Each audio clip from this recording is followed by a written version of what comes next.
सम्पूर्ण मित्रजनहरुमा नमस्कार। देशको विभिन्न कालखण्डमा भएका यी हत्याकाण्ड सिर्फ आफ्नो व्यक्तिगत स्वार्थ या त्यहाँ राजपाटको स्वार्थको लागि मात्रै देखिन्छन्।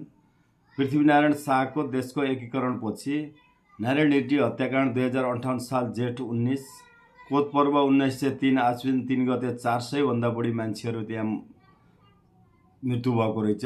भण्डारखाल पर्व 1903 मा कार्तिकमा 23 जनाको हत्या भएको रहेछ।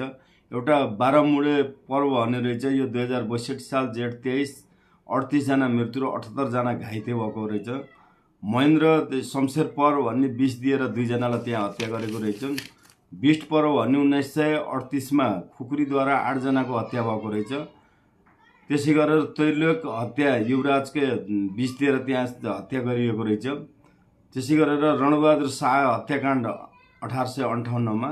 यस्ता विभिन्न अब 10 वर्ष जनयुद्ध, झापाकाण्ड लगायतका यी विभिन्न हुने कालखण्डका भएका ती एउटा व्यक्तिगत या त्यसमा राजपाट आफ्ना ती सत्तासीन हुनको लागि भएका यी स्वार्थको लागि र अहिले जुन आन्दोलन अहिले जेनजी आन्दोलन भयो, यसमा पनि 77 जना भन्दा बढी युवाहरूले यहाँको कर्मचारीले शहादत दिनुभयो।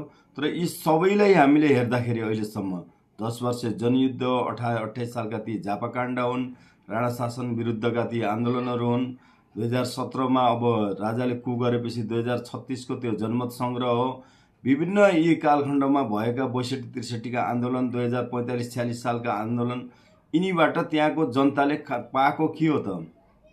अहिलेसम्म त्यस्तो प्रकारको कुनै पनि आमूल परिवर्तन एउटा नेपालीले नेपाली हुँ भनेर देशभित्र बाँच्ने अहिलेसम्म त्यस्तो प्रकारको अवसर नमिलेको हुँदाखेरि अहिले पनि जुन जेनजी आन्दोलनभित्र जुन युवाहरूले आज वार्ता भोलि वार्ता भन्दा पनि ठोस रूपमा एउटा कुनै निर्णयहरू गरेर जानुपर्छ र 3 करोड नेपालीहरूलाई त्यस देशभित्र बस्ने एउटा अवसर प्रदान गर्नुपर्छ।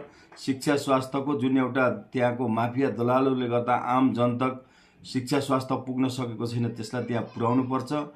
घाँसबास कबासको त्यहाँ हरेक नागरिकलाई सुनिश्चित हुनुपर्छ र हरेक युवाहरू जुन देश विदेशमा गएर आफ्ना खुन पसिना बगाउनु भएको छ, तिनलाई देशभित्रै बसेर ती अवसरहरू त्यस देशको विकास, त्यस देशले आफ्नो खुन पसिना सिच्ने एउटा मौका दिनुपर्छ र जेनजी आन्दोलनलाई एउटा बाह्य शक्तिहरूले बढी प्रयोग भन्दा पनि देशवासी सबै 3 करोड नेपालीहरू एक भएर त्यहाँको हरेक बुद्धिजीवीहरूको हाम्रो अग्रज व्यक्तित्वजीवहरूको पनि साथ सहयोग लिएर कुनै पनि प्रतिशोध नराखिकन गलतलाई त्यहाँ कारबाही हुनुपर्छ र सही मान्छेहरूको साथ लिएर त्यस देश विकासमा लाग्नुपर्छ। धन्यवाद।